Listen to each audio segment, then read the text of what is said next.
Welcome to transmission number 42, live on World Crypto Network. Today with CoinPrism and Flavion Chavon. How's it going today? Hey, good, good. Thanks for having me, Theo. Great. Yeah, thanks for coming on. So, I wanted to talk about a few topics, and one of them is the ongoing discussion about the Bitcoin block size. So, a lot of people just call it the block size debate, but I like the about how big the blocks should be. So, how big is the current block right now? So right now there is a limit of 1 MB. So there's actually, I think there's two limits. There's like a soft limit that you can configure as a miner, and then there's the hard limit. So the soft limit is like something that the miner decides on their own, and by default it's 750 kilobytes, I think. And up until a few weeks ago, most of the miners, it appears that they had this limit set to 750, whereas they could go all the way to 1 MB. So 1 MB is the hard limit. So essentially, if you produce a block that's bigger than 1 MB, it's going to be rejected by the other nodes on the network. So it's essentially it's impossible to right now to mine a bigger block. So that's the kind of the two limits. Okay, great. Yeah, that's what I meant to say. Is the block size limit debate? It's not just the block size. Of course, there's already a block size, but the whole discussion is what is the hard limit, and should there be one, and how big should it be, etc. So we've heard a lot of numbers being thrown around in the last month. The big discussion already started last year, about a year from now, actually. I think in July or August last year was the first time I really noticed that it's a bigger discussion. And of course everyone knows about 20 megabytes, and now we have even a 2 MB. But first of all, or no increase at all. So the first question I have is, are you in favor of a block size increase? Do you see it as something that is going to have to happen at some point? Yeah, I mean, I think it's going to have to happen at some point because otherwise we have this limit of 7 transactions per second. There is some long-term solutions like the Lightning Network. So this was proposed by Joseph Poon, and this is a way to do off-chain transactions without increasing trust. So you have like channels between two parties, and then you have a network set up using those channels, and then every transaction goes onto the channel, but it doesn't go into the blockchain. You only have one transaction when you close the channel and when you open the channel.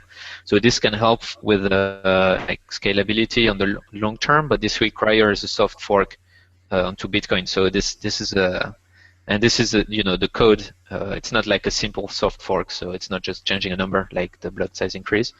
Mm-hmm. So this is kind of a longer term solution. And actually the guys from Lightning Network, they actually said that this wouldn't solve the problem short term, so we might still need a block size increase.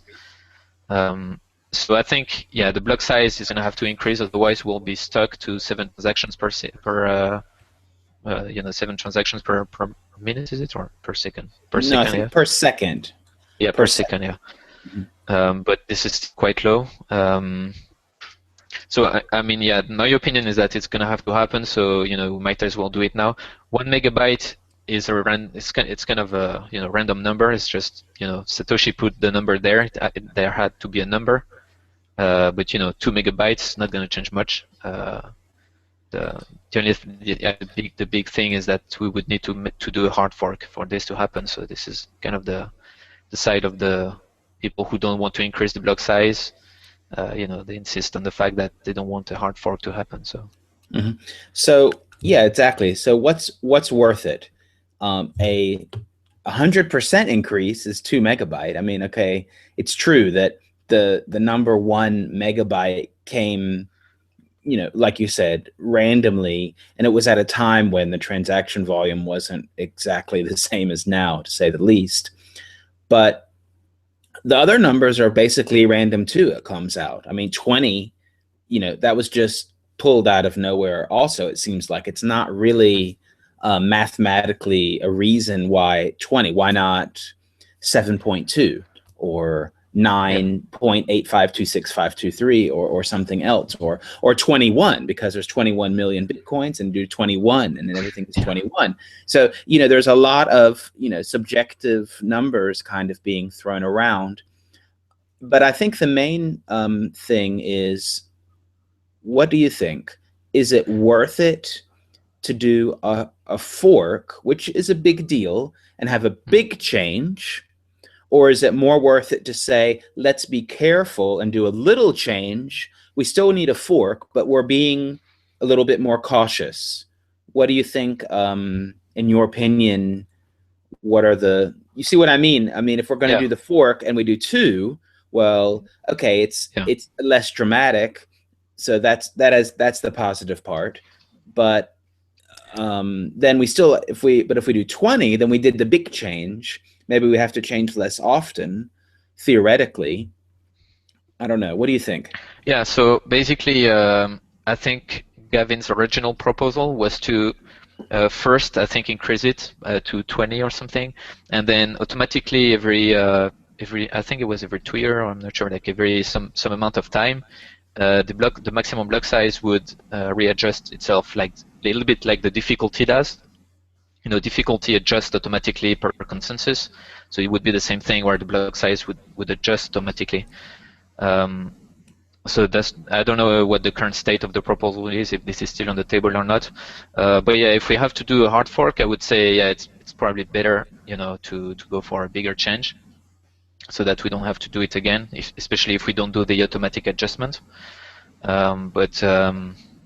Yeah, so I guess the side that argues against the block limit increase, the big argument is that it would increase centralization because the miners, which don't have a very good connection, so could be the miners in China because they're behind a firewall, so they have higher latency and potentially throttle bandwidth and so on.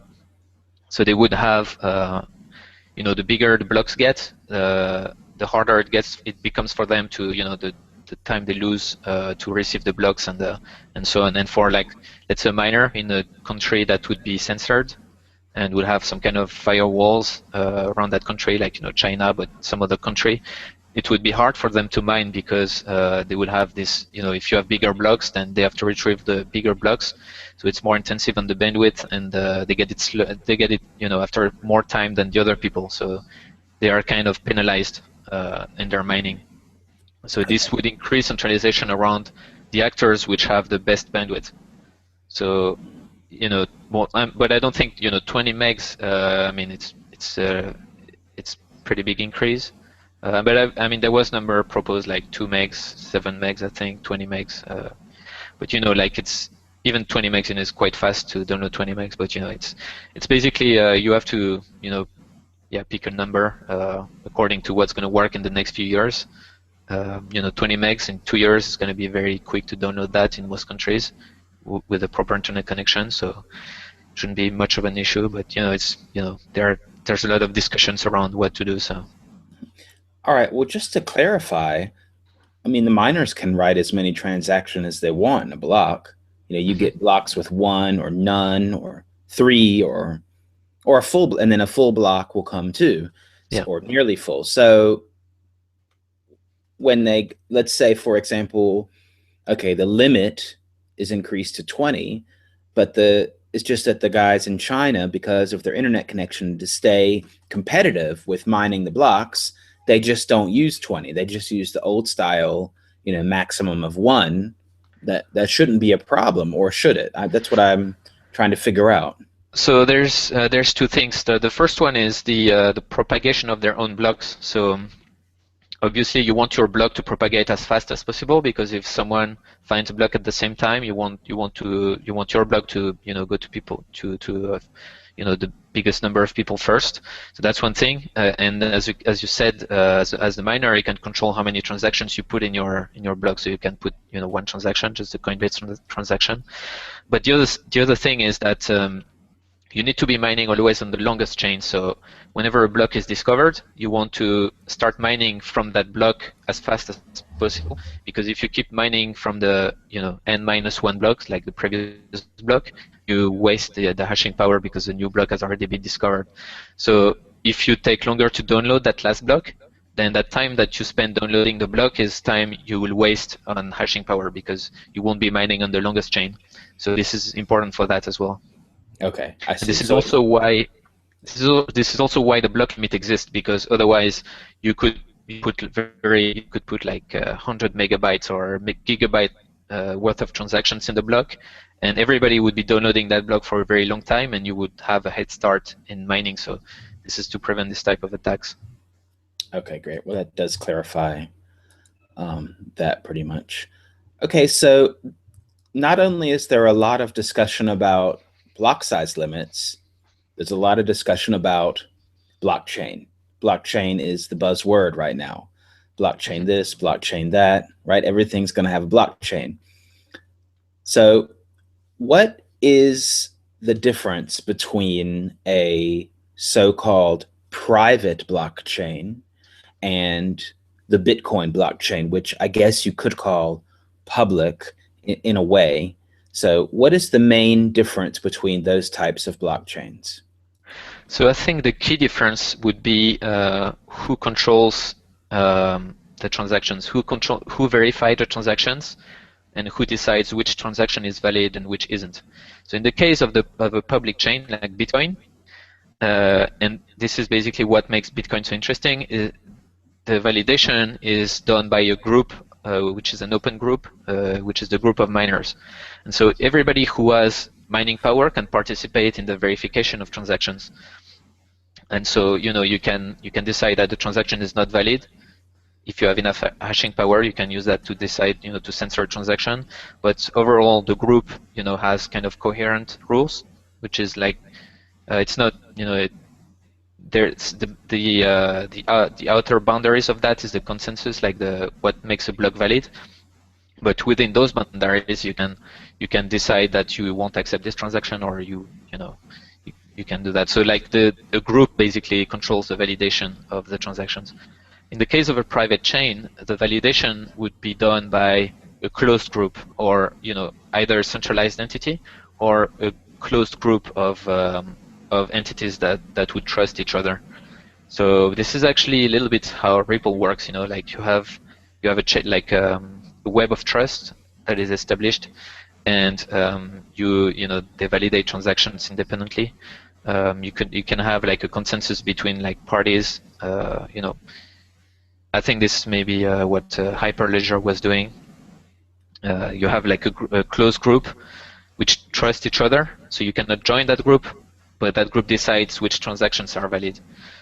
And I think in terms of the use cases, they're quite different actually. So in the case of Bitcoin, which is with the open membership type of system, we basically that group controls a currency that's decentralized, so that currency doesn't have a custodian. So it's not something that's backed by physical goods or by a physical asset or an asset that exists in the real world. Bitcoin is just self-referencing, so there's nothing that that there doesn't have to be any kind of reserve existing in the real world for this asset. So it's fine if this open group controls the validation of the transactions.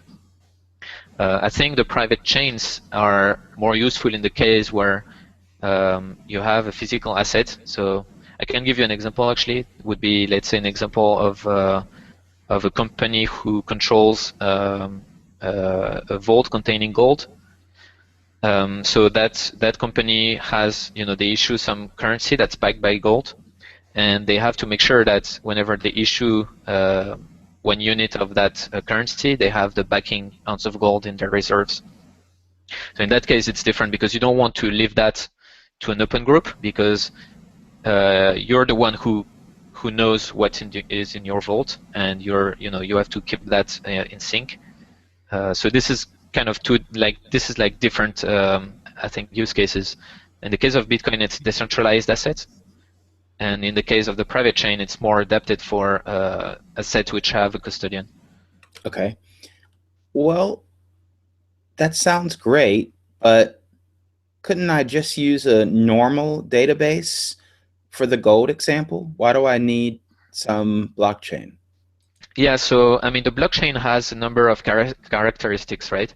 Definitely, you can use a database, but in a way, you could say that Bitcoin itself is a database, right? It uses level DB. It's just a database where the writing rights onto the database are controlled by an open group of people, whereas in a private chain, the writing rights are controlled by a single person or a closed group of people.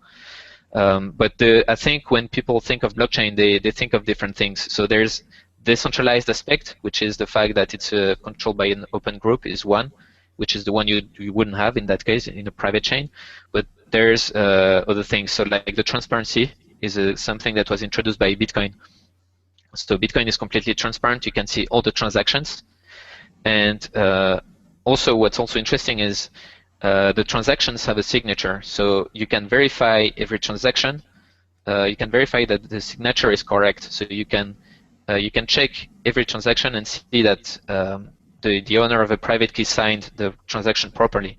So essentially, it's secured. Like the model of identity is guaranteed by private public key pairs. So this is the type of thing that can be brought. It can be like the storage mechanism can be a database, but you can have this cryptography based authentication on top of that, and transparency as well. So this is there's different characteristics. I guess the advantage of a private chain is that because it's a closed group of miners, you don't have to pay the fees necessarily, because it's people that you trust, or maybe it's even just yourself verifying the transaction, so you can control spam in different ways. So you don't necessarily have to ask for fees for a transaction. Also, there's a confirmation time because the consensus is much easier to build, so you don't have to use proof of work. It means that the confirmation time can be pretty much instant, in some ways, or at least very short. Okay. And the people would also have to trust the private blockchain too. So Absolutely, what yeah. So what would, I guess the only thing stopping the private blockchain in the example from producing more of this gold-backed currency than they have is trust, and that's about it, really. I mean, I could see it in their blockchain if I had a block explorer for their private blockchain that, okay, I see now something has been changed, and suddenly there's more units in existence, or some of the rules have been changed. Because as I understand it, in the private chains, I can also, depending on how I build it, I could also change the rules in the middle of its existence. Yeah. Right? Yeah. So I mean, yeah, it's a different model. So in the case of Bitcoin, in the case of Bitcoin, actually, first of all, you're trusting someone, you're trusting a group of miners. So you're actually trusting the fact that at least 50% of the miners are honest. So you still have an element of trust. It's just that the trust is distributed so widely that it's actually very small. The risk of collusion becomes small. In the case of a private chain, you're trusting maybe a company or a group of companies. So this is why the model is different. You have to, in the case of gold though, that company can change the ledger, like you said, because it's probably a database. But there's like two things. The first one is if you do that, then and assuming that the blockchain is completely transparent, then it will be visible because you will see a transaction which doesn't have a valid signature. So everybody will be able to see that. So you will be exposed as cheating on the system. And the second point is that even if they keep the blockchain completely, completely correct with all the transactions being correct, that company is still the custodian of the gold. So they can still, if they're dishonest, they can still take the gold and leave, or somehow go bankrupt, or So you still have to trust them anyway with the physical asset. It's kind of the same model as colored coins. So in the case of colored coins, the issuer of the colored coin are also the custodian in general. Usually they're the custodian of the asset, so they have you have to trust them with the custody of the asset. So there's still this element of trust. This is a similar thing, but yeah, definitely you have to trust a central party or at least a group of people. Okay, great. And as a closing question, what is a blockchain? This is a big question, isn't it? Yeah, It is. blockchain. I mean, on the I guess I mean the definitions are getting blurred nowadays. But yes, if you take it literally, a blockchain is essentially you have blocks and they're chains. So a block is like a block of transactions, which is tied to the previous one. So I think I would say if I were writing the dictionary definition of a blockchain, I would say it involves some kind of proof of work or proof of something that you can essentially accumulate. So it gives you a way to always identify the longest chain, and it gives you a way to build a block on top of the longest chain that exists. But essentially, it's a chain of blocks, or like it's a chain of transactions essentially that reference the previous transactions. Okay.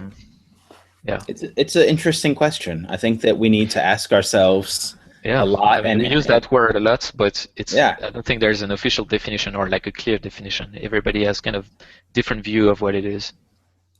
I agree. Yeah, I always tell people it's like a book that's just a bunch of people have the same copy. But Yeah. I'm just usually explaining to people that are not. I use that when people are not into Bitcoin. This is a Try to good give them. LI5, yeah. Yeah, that's the easiest way I can explain it. Okay, moving on.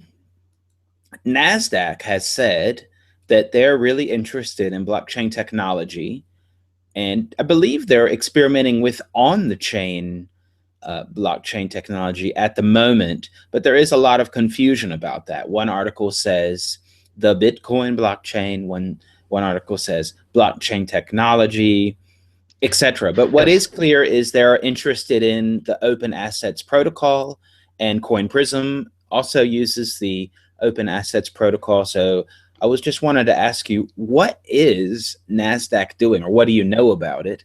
And can just explain to us what you think they're doing and what are some possible use cases. Yeah. So it just to give a little bit of background. So I actually was the author of Open Assets. So I designed that at the same time as I started to work on CoinPrism, and CoinPrism was the first wallet that was utilizing Open Assets. So it was the first wallet where you could issue a digital asset using Open Assets, and there has been a lot of momentum picking up with Open Assets up until earlier this year when Nasdaq announced that they would be using Open Assets for their private market platform. And so I don't actually know. I mean, even if I knew, I would be able to talk about it, but I don't know the inside details of how that's going to work. But essentially, this private market platform is a platform where private companies can be you can trade equity in private companies. As opposed to the big stock exchange that they have, which is for public companies. But I think they have about 60 or 70 companies trading on that private market platform, and I think they want to use the blockchain for settlement. So every time, so I don't know the settlement, because right now the settlement is happening, I think, at T+3. So after 3 days, you could imagine that with the blockchain, every 10 minutes when a new block comes in, you just write a set of transactions, like the transactions, essentially the aggregate of the transactions that happened in the past 10 minutes. And so every 10 minutes you can verify the status, and you can verify that the transactions have actually settled. And this makes it very interesting because it's both auditable, it's much faster than the existing system. So there's a bunch of benefits, and it's something.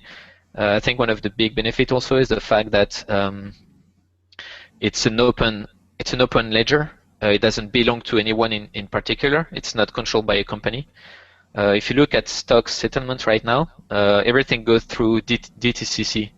DTCC is it's like the I guess the ultimate repository of stocks. That's where everything settles in the end, and they kind of have they have this position of gatekeeper. So you have to go through them when you want to settle stocks, and because they're the gatekeepers, they don't have much incentive in innovating and being competitive in terms of fees. So uh, basically, blockchain, using the blockchain, the Bitcoin blockchain. So by the way, yeah, so they're using the Bitcoin blockchain because Open Assets is based on the Bitcoin blockchain. I mean, they could use, in theory, they could use another blockchain, but the whole benefit of Open Assets is that it runs on the main blockchain if you want it to run on the main blockchain. And in that case, you get the security of all the miners. So, there's like terahashes and terahashes, there's like billions of dollars worth of mining power securing the Bitcoin network. So there wouldn't be really that wouldn't be very interesting to use a different blockchain. You would want to use the main blockchain. So that's what they're doing. Yeah, so like the fact that it's an open blockchain, an open platform, means that there's no gatekeeper that can control that, and everybody can tap into it. So as long as they have the I guess they've done the regulatory work, they're regulated and so on, everybody can go to the blockchain and trade directly from there. So it's not something that belongs to a particular company. So it's more open to competition and innovation and just driving the fees down as much as possible. Okay, great. So they're going to use it for, trading these private companies and not for every transaction that goes on the NASDAQ every day. Because, some of the articles are kind of misleading because you just see the big picture of NASDAQ and it says they're using the Bitcoin blockchain. Then people think, oh, yeah, they're going to use that for all the trading. And then some people say, no, it's not possible. It's too many. It's going to bloat the blockchain. But it's not really, that's not what they're looking at. They're looking at a special use case that's also part of the NASDAQ. It's just not the main trading floor of what we're used to seeing. Yeah, but actually, I think it's a test bed. I think the private market platform is a test bed, and if that works, then they might eventually at some point move that technology to the when it matures, they might move it to the main exchange. But obviously, they want to make sure it works properly and so on. So there's probably a lot of work for that to happen. So. But also to go back on the how it would work, I think the trading will remain on their platform and their servers. I don't think every transaction is gonna be traded on the blockchain. It would be only the settlement after 10 minutes. So if we trade between each other 10 times within 10 minutes, then there would be only one transaction committed onto the blockchain, showing the net result of that. Okay. Well, can you tell us if there are any updates on your CoinPrism project? I know that you just got back from Boost VC, and maybe you can tell us what you've been working on, if there are any updates. For anyone that doesn't know, CoinPrism, you can use a web version, and make tokens. It's a Bitcoin wallet, and they also have a really cool Android app, and you can store your tokens on the Android app, and that's pretty neat already. So tell us, what else do you have? Yeah, so like you said, there's the Android app, there's the web wallet, there's also the API. So we're seeing a lot of people using the API for building applications. So that's interesting. And in terms of essentially of adoption of open assets, the past few months we've seen a lot of uptake. So Gift, so GYFT, the wallet for gift cards, they've announced that they were using open assets for. So they have a blog post actually on Medium.com where they outline their vision, and they want to use blockchain technology and open assets for kind of modernizing gift cards. So to make it more adapted to the to the digital age. There's a lot of issues with gift cards, mostly because they've been around. The technology has been around since probably before the internet. So it kind of follows the same model as credit cards, where the number there's a number on the gift card, and so that number might be visible on the gift card, or it might be on the magnetic stripe. but it's essentially both a private key and a public key. So this is the same problem as with credit cards. So Bitcoin is addressing essentially the problem with credit cards so that you can pay in a push model as opposed to pull model. So you don't have to give your credit card number to pay because when you do that, the person who gets the credit card number might be able to use it for anything because it's supposed to be a secret, but you have to share it with people you want to make a purchase. So Bitcoin solves that for payments, and essentially what Gift is trying to do is to solve it using colored coins, solve it the same way for gift cards, because gift cards have exactly the same problem. There's a lot of fraud also happening because of that. So people people just copy the number from the card either in store, like employees, rogue employees, or just people in the store, and then they keep that number. They write a script that monitors when the card is purchased, and when it is purchased and the funds arrive on the card, they just immediately sweep the funds from it. So this is a massive problem. This is like costing billions every year to gift card merchants. So this is the kind of thing that can be addressed using a model like Bitcoin and open assets in particular. So they're basically saying that they're going to use open assets for that. There's also like a big company like Chain.com. So they're an API provider. They're also they're actually the ones working with Nasdaq. So they're they have a lot of big customers, and they're focusing also on open assets now. They have a strong focus on open assets. So we're seeing more and more big companies rallying behind open assets. So it's kind of become now the standard for colored coins in a way. It's the one that gets a lot of big users like this. So it's quite interesting. And in terms of CoinPrism, yeah, we're onboarding a lot of people in the API. So it's interesting. Great. Well, thanks a lot. And if you have any final words, if you want to, tell us, coinprism.com.